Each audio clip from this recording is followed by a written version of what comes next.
नमस्कार, स्वागत है आपका हॉर्नबिल टीवी भारत पर।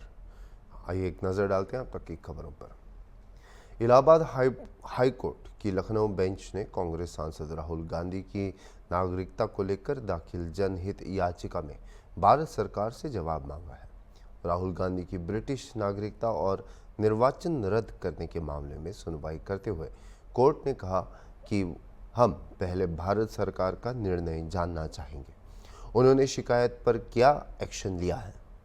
इस मामले में 30 सितंबर को अगली सुनवाई होगी। इस मुद्दे पर कांग्रेस प्रदेश अध्यक्ष अजय राय से एक खास बातचीत की है।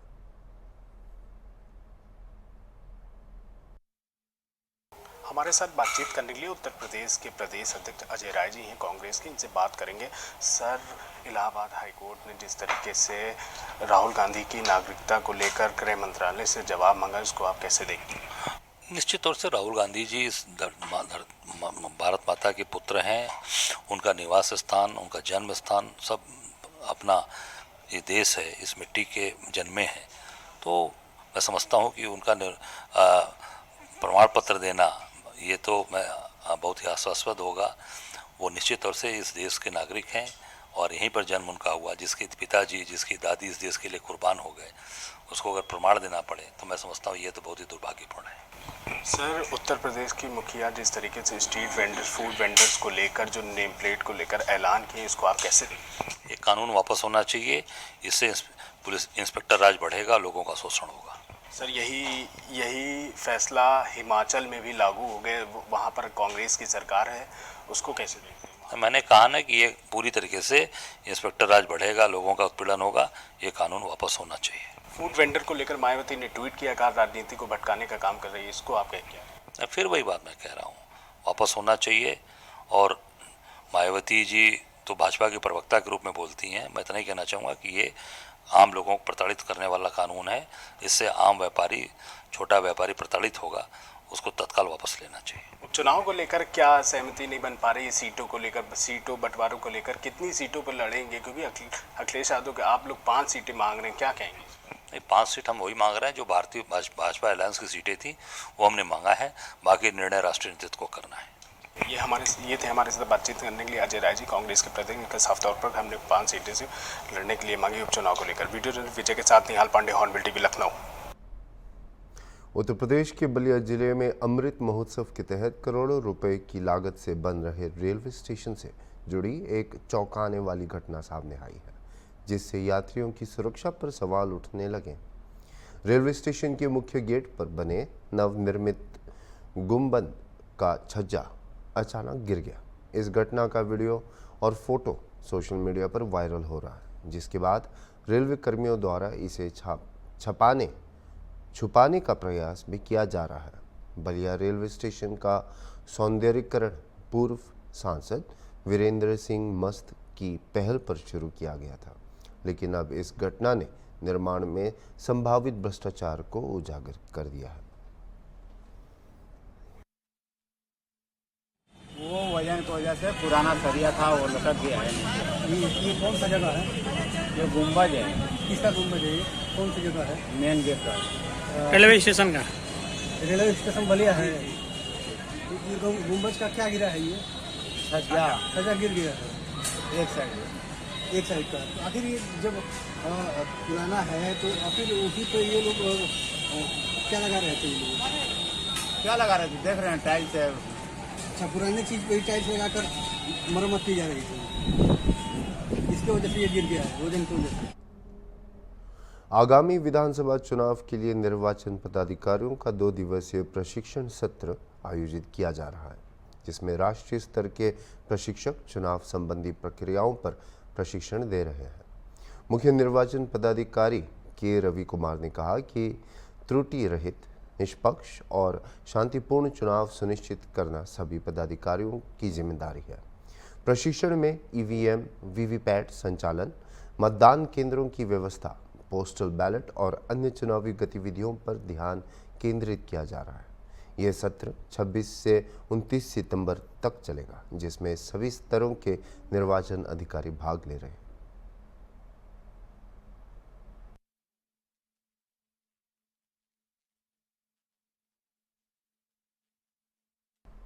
मुख्यमंत्री हेमंत सोरेन से रंगमंच कलाकार मुन्ना लोहरा ने उनके आवासीय कार्यालय में मुलाकात की।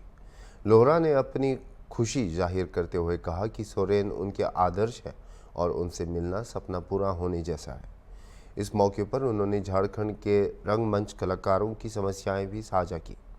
मुख्यमंत्री ने राज्य के कलाकारों के विकास के लिए बेहतर नीतियां बनाने का आश्वासन दिया और कहा कि सरकार रंगमंच कलाकारों के सर्वांगीण विकास के लिए काम करेगी। मुख्यमंत्री ने मुन्ना लोहरा को शुभकामनाएं दी और उन्हें स्मृति चिन्ह भेंट किया।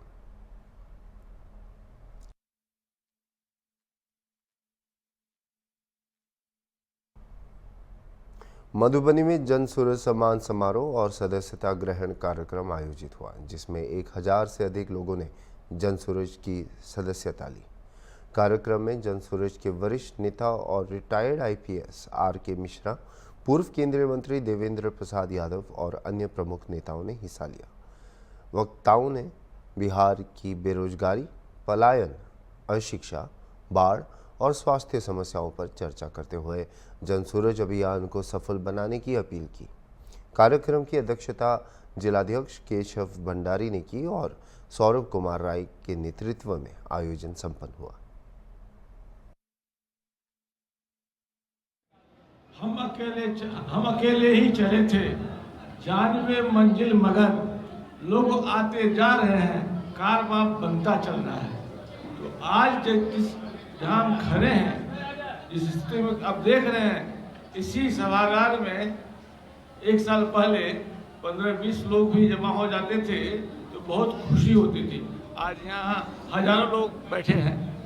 तो कहने का मतलब यह है, लोगों में जनसुराज की विचारधारा के प्रति जो भावना जगी है, जो एक विकल्प की तलाश थी, वो पूरी हो चुकी है। और हम उम्मीद करते हैं कि आने वाले समय में आपको जनसुराज का जलवा गांव-गांव, गली-गली, शहर-शहर हर जगह दिखेगा। और यही प्रयास है कि जनता जग चुकी है, जनता को जागरूकता हो चुकी है।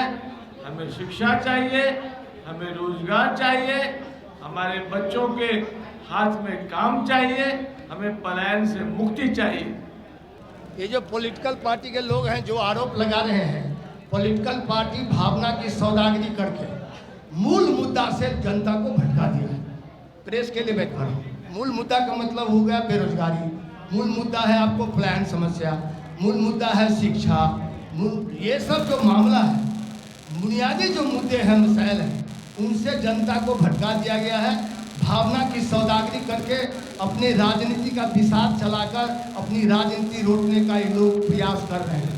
संयोग से मूल मुद्दा को उठाने वाला जन स्वराज एक ऐसा अभियान चल गया है तो स्वाभाविक है इसका क्रिटिसाइज करेगा। और बोलिए, मैंने तो अभी बोला, शायद आप सुने नहीं। बीजेपी के उम्मीदवार खड़ा करने वाला बीजेपी का बी टीम नहीं है। बीजेपी से लाए हुए आयातित उम्मीदवार को ला करके झंझारपुर में खड़ा किया, गोपालगंज में खड़ा किया, वाल्मीकि नगर में खड़ा किया, कभी वो बीजेपी का एजेंट नहीं है। चूंकि उनको टैग लगा हुआ है कि बीजेपी के खिलाफ आप। अब मैं यदि बोल दूंगा तो बहुत कुछ हो जाएगा। मैं नहीं चाहता हूँ उन बातों का जिक्र करूँ। बीजेपी का कौन एजेंट है ये आगे पता चलेगा जब जनस्वराज सीधा टकराएगा बीजेपी से। आने वाला 25 में जनस्वराज का सीधा टक्कर बीजेपी या एनडीए से होगा। इन लोगों से नहीं होगा जो आरोप लगा रहे हैं। ये कहाँ रहेंगे इसे अपना सोचें। ये अस्तित्व के संकट में है। ये लोग, इनका राजनीतिक अस्तित्व संकट में पड़े हुए हैं। ये जो पार्टी के लोग इतने सालों से लोगों को ठग करके अब बड़े बड़े विभूति के नाम पर वोट लेते रहे हैं। सामाजिक न्याय है, पारिवारिक न्याय है। एक परिवार के न्याय की बात करते हो, सामाजिक न्याय की बात चल रही है। कहाँ है सामाजिक न्याय, हमको बता दीजिए। सामाजिक न्याय कहीं नजर आ रहा है? जब बीजेपी के उम्मीदवार को खड़ा कर देगा, पार्टी के अंदर ही कोई उम्मीदवार को खड़ा करता तो हम लोग दूसरी बात सोचते। बाहर से उम्मीदवार, इनके पार्टी में नेता का भी संकट है, क्योंकि मालदार उम्मीदवार को ये खड़ा करते हैं। माल वाला जो उम्मीदवार होगा इनको मैदान में लाए। इसीलिए आरोप तो ये लगाएंगे, लोकतंत्र है, जो आरोप लगे जनता जज करेगी कि किसका काम है, जमीन पे इन लोगों का कोई काम है क्या। हम आपको आपके माध्यम से चुनौती देना चाहते हैं। प्रशांत किशोर जिस तरह से पदयात्रा कर रहे हैं, एक भी नेता धरती पर उतर करके पदयात्रा करके दिखाए तो हम मान लेंगे इन लोगों में दम है। हाथरस जिले में 30 साल पुराने हत्या मामले में दृश्यम जैसी घटना सामने आई है। मुरसान क्षेत्र के गिलौदपुर गांव में मृतक के बेटे पंजाबी सिंह ने आरोप लगाया है कि उसकी मां, 2 भाइयों और एक अन्य व्यक्ति ने 30 साल पहले उसके पिता की हत्या कर शव को घर में दफना दिया था। उस वक्त वह 6 साल का था और उसे डराकर चुप करा दिया गया था। बेटे को हाल ही में इस घटना की याद तब आई जब उसके भाइयों ने नशे में हत्या की बात कबूल की। उसने जिलाधिकारी से शिकायत की और डीएम के आदेश पर पुलिस और प्रशासनिक अधिकारियों की उपस्थिति में खुदाई शुरू कराई गई। बेटे का दावा है कि उसके पिता का नरकंकाल अभी भी वहीं मिलेगा। खुदाई अभी जारी है और स्थिति स्पष्ट होने में समय लगेगा। मैं सर अपना पंजाबी पोनिया भी लिख देता हूँ, पंजाबी सिंह भी लिख देता हूँ। अच्छा, क्यों ये खुदाई करा रहे हैं आज? खुदाई इसलिए करा रहा हूँ साहब, 30 से 32 साल पहले मेरे पिताजी को मार के मेरे बड़े भाइयों ने, और उस टाइम में 5-6 साल का रहूँगा, 6-7 साल का, उस टाइम पे उन्होंने मार के और ज़मीन में ही गाड़ा है। और हमको पता चला है कि इसी जगह पे ही उनको किया है जो भी करना होता है उनसे। कुछ सुराग ऐसे मिले। अच्छा, क्यों 100% यहीं मिलेंगे। क्यों मारा है पिताजी को? उनमें आए दिन विवाद होता था और झगड़ा होता था, लेकिन वो झगड़े को लेके इन लोगों ने उनको टंटा ही ख़त्म कर दिया बिल्कुल मैटर। तो 32 साल बाद आप ये काम करा रहे हैं? हाँ, कुछ ऐसे ही है, समय बदल गया। मैं थोड़ा बाहर था तो उस वजह से आ नहीं पाया। नहीं, 32 साल बाद क्यों जो है आपके दिमाग में आई? उस टाइम पे मैं 6-7 साल का ही हूँगा, तो 10-12 साल 15 साल तो वैसे ही लग जाते हैं। बाकी बाद 10 साल 15 साल मैं बाहर रहा हूँ। उसके बाद यहाँ आया तो मुझे कुछ सबूत मिले हैं मम्मी के द्वारा, बड़े भाई के द्वारा। तो जब कुछ दिमाग में आई है बात, तो ये आपका मकान मैंने है? फिर अधिकारियों से मुलाकात की, अधिकारियों ने मुझे पूरी सपोर्ट की। ये आपका मकान है? जी सर। अच्छा, कितने भाई हैं आप? 4। कितने भाई शामिल थे उसमें? उसमें बड़े बड़े 2 भाई साहब थे, प्रदीप कुमार। आप कौन से उसमें? मुकेश उर्फ खन्ना, मैं सबसे छोटा हूँ। सबसे छोटा। मुझसे एक बड़ा भाई है, वो मेरे साथ ही रहता है।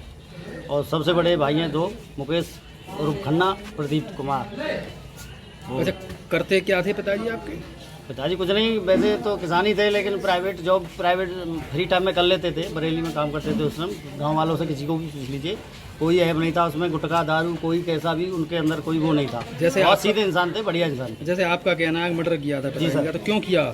क्यों इसलिए किया कि एक आदमी अन्य गांव का हमारे का राजवीर सिंह उर्फ बग्गा, वो उनका घर पे आना जाना था, तो पिताजी इस बात को लेके ऐतराज़ उठाते थे और असली विवाद वही है। ना तो आपकी मदर भी शामिल है इसमें? मदर हो सकती है, मैं बोल नहीं सकता। अच्छा, भाई शामिल हैं? हाँ, भाइयों का तो और राजवीर उर्फ बग्गा, ये तीनों आदमियों का तो फाइनल ही है।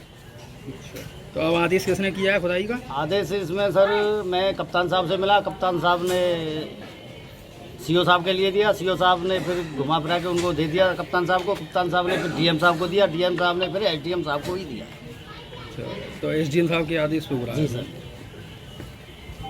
पत्नी प्रधान है यहाँ से, मैं प्रतिनिधि हूँ, गर्मा देवी प्रधान है यहाँ से। अच्छा, आपका नाम क्या है? हम्बीर सिंह।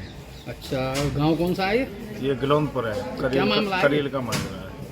ये कोई 32 साल पहले की इनके बेटे हैं पंजाबी सिंह। इन्होंने अपने भाइयों पर, अपनी माताजी पर आरोप लगाया था कि मेरे पिताजी का मर्डर करके इन्होंने यहाँ दफना दिया है। तो इन्होंने शासन प्रशासन में शिकायत की थी, तो उसके माध्यम ये खुदाई की जा रही है। अच्छा, ये उन्हीं का मकान है क्या? हाँ, पंजाबी सिंह का मकान है। जो शिकायत करता है? जी जी।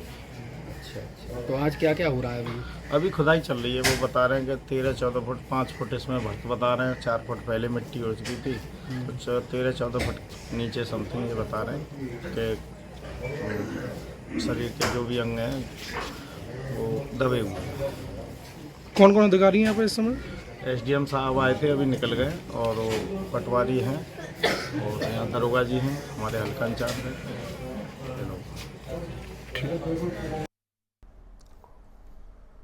हाथरस जिले के डीएल पब्लिक स्कूल के 11 वर्षीय छात्र कृतार्थ की हत्या के मामले में पुलिस ने तांत्रिक बलि की साजिश का खुलासा किया है। पुलिस ने 5 आरोपियों को गिरफ्तार कर लिया है, जिनमें स्कूल प्रबंधक दिनेश बधल और उसके पिता जशोधन सिंह शामिल हैं। जशोधन सिंह तंत्र मंत्र में विश्वास करता था और उसे लगा कि बच्चे की बलि देने से उसके स्कूल और काम में तरक्की होगी। छात्र की लाश 23 सितंबर को स्कूल प्रबंधक की कार से बरामद हुई थी और पोस्टमार्टम में गला घोंटने से मौत की पुष्टि हुई थी।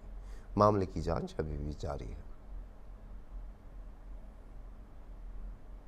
दिनांक 23 सितंबर को थाना सहपऊ के ग्राम रसगवां स्थित डीएल पब्लिक स्कूल के छात्रावास में एक बालक की दुखद हत्या कारित कर दी गई थी। इस संबंध में वादी की तहरीर पर सुसंगत धाराओं में अभियोग पंजीकृत किया गया था।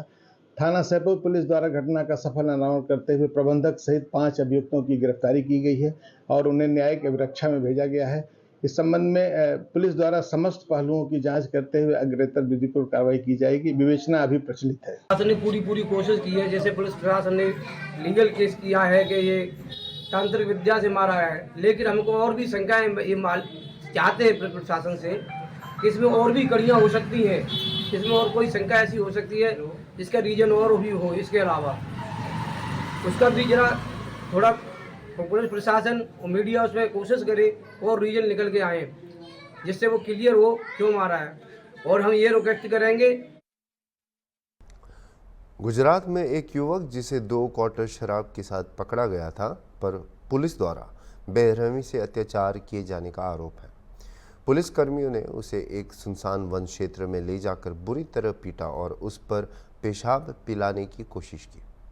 युवक जो खुद जीआरडी जवान है की पत्नी से थाने में 70,000 रुपये लेने और अपशब्द कहने के भी आरोप है।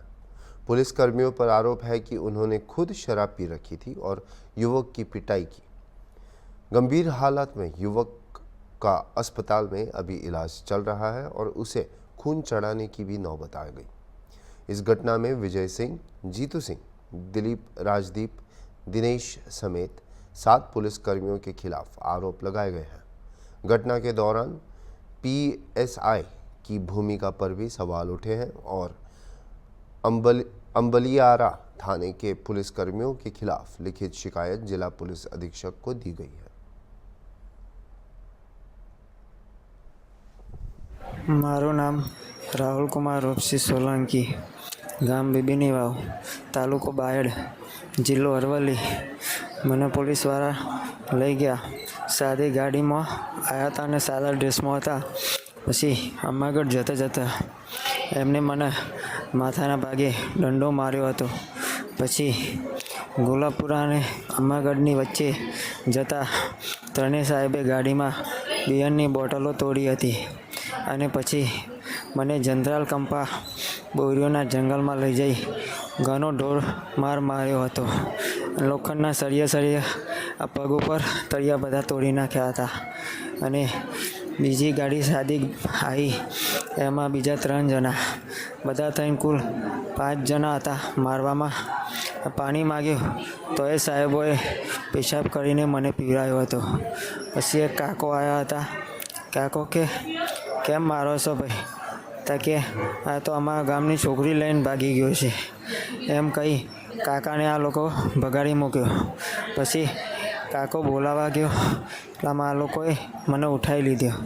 પછી પોલીસ સ્ટેશન કેટલા વાગે લાયા મને ખબર નથી અને પછી પોલીસ સ્ટેશન આવીને મને ઘણો માર માર્યો હતો અને તે આવીને 2 કલાકો સુધી પછી મને ભાન આવ્યું ત્યારે પાણી માગ્યું ત્યારે એક સાહેબે તિજોરીમાંથી પેલું કોટરિયું તોડીને મને કે આબુ પી લેતું, પાણી નથી પીવાનું તારે।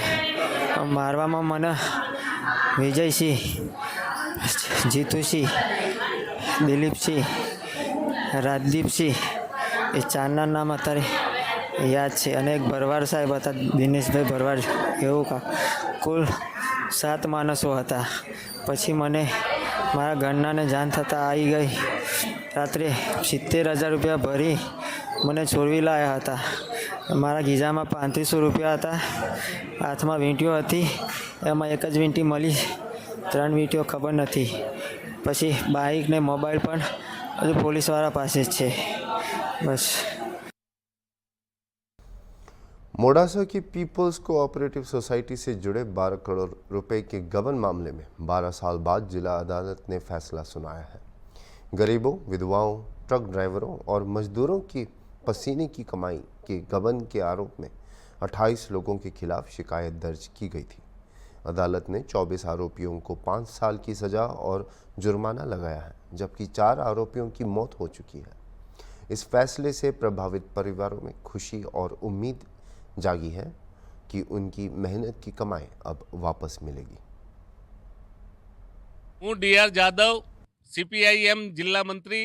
ધી પીપલ્સ સહકારી સરાફી મંડળીનું જ્યારે કૌભાંડ થયું ત્યારે આજથી 10-12 વર્ષ પહેલાં પબ્લિકમાં જબરજસ્ત અસંતોષ હતો, પબ્લિકની અંદર એક જબરજસ્ત રીતે રોષ હતો અને એ રોષના સમયે જ્યારે સમગ્ર રીતે જે જનતા થાપણદારો તે તમામ નિરાશ થયા હતા ત્યારે મારી પાસે આવ્યા હતા અને CPM તરફથી અમે એ વખતે આંદોલન કર્યું, ધરણા કર્યા, દેખાવ કર્યા, કલેક્ટર અને રજિસ્ટ્રારને આવેદનપત્રો આપવામાં આવ્યા અને ત્યાર પછી રજિસ્ટ્રારને ફરજ પડી તાણુની કલમ લગાવવાની અને તાણુની કલમ અન્વયે જે તપાસ થઈ એ તપાસમાં 28 આરોપીઓના જે નામ આવ્યા એ 28 આરોપીઓના નામ આવ્યા પછી મોડાસાની કોર્ટની અંદર જે કેસ ચાલતો હતો તેમાં આજે જે ચુકાદો આવ્યો છે એ ચુકાદાની જે પ્રજાને મોડાસાની જે જનતાને થાપણદારોને જે ન્યાયતંત્ર પર જે વિશ્વાસ હતો, ભરોસો હતો એ આજે પૂરો થયો છે, વિશ્વાસ હતો એનો આજે ન્યાય મળ્યો છે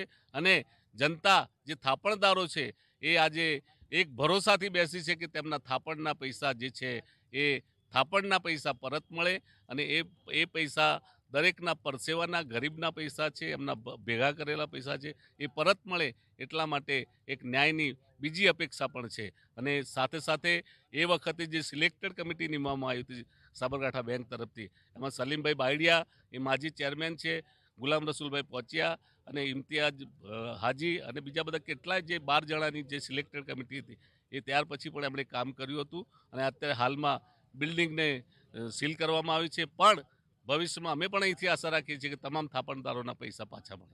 ધી પીપલ્સ સહકારી મંડળી મોડાસાના ચાલુ ચેરમેન તરીકે હું પહોંચ્યા JP પહોંચ્યા। આજ રોજ ચુકાદો આવ્યો છે પીપલ્સ સહકારી મંડળીનો એ પ્રત્યે અમારા સમાજમાં ખુશીની લહેર દોડી ગઈ છે અને ભવિષ્યમાં પૈસા મળે એ માટે સરકારશ્રી તરફ વિનંતી કરીએ છીએ। આ 12 વર્ષ પહેલાં કૌભાંડ થયું હતું એમાં પબ્લિકના 12 કરોડ રૂપિયા ચાઉં થઈ ગયા હતા। એના માટે અમે સંઘર્ષ કમિટી બનાવી અને કમિટી દ્વારા સિલેક્ટ કમિટી બનાવી અને પછી અમે આગળ આવીને એમાં કેસ ચુકાદો જીતી ગયા છીએ। 28ની સંડોવણી હતી એમાં 4 એક્સપાયર થઈ ગયા અને બાકીના બધાને સજા મળી ગઈ છે, 5 વર્ષની સજા આપવામાં આવી છે। મારું નામ છે બારોટ નટુભાઈ પુરુષોત્તમ દાસ। મોડાસા કોર્ટમાં હું છેલ્લા 40 વર્ષથી વકીલાત કરું છું અને આ ચુકાદામાં ફરિયાદી તરફે અમારા સરકારી વકીલ સોલંકી સાહેબ છે તેમની સાથે અમે સરકાર સાથે રહી અને આ ચુકાદામાં જેટલી અમારાથી ન્યાયિક મદદ થાય એટલી કરી અને પબ્લિકના પૈસાનું ચોક્કસ એનો અમલ થાય અને જે ખોટી રીતે આ પીપલ્સના કૌભાંડનું પર્દાફાશ કર્યો છે અને જે ન્યાયિક આ નામદાર ચીફ કોર્ટ સાહેબે જે ચુકાદો આપ્યો છે ન્યાયિક અને વ્યાજબી છે એ અમારા મોડાસાની પબ્લિક અને સમાજના ગરીબોના પૈસા, વિધવાઓના, લારીઓવાળાના પૈસા જે ન્યાયિક એમની પરસેવાની કમાણીના પૈસા જે ખોટી રીતે જે આ ડિરેક્ટરોએ અને આ સભાસદોએ અને જે પીપલ્સના જેટલા કર્મચારીઓ છે જે 24/24ની સજા થઈ છે એમાં 28 આરોપી હતા, એમાંથી 4 આરોપીઓ ગુજરી ગયેલ છે અને નામદાર કોર્ટે બધાને 5-5 વર્ષની સજા કરી છે અને એની વર્તનનો પણ હુકમ કરેલ છે। એ ન્યાયિક છે, એ અમારા શિરોમાન્ય છે। अभी के लिए इतना ही और खबरों के लिए आप देखते रहिए हॉर्नबिल TV।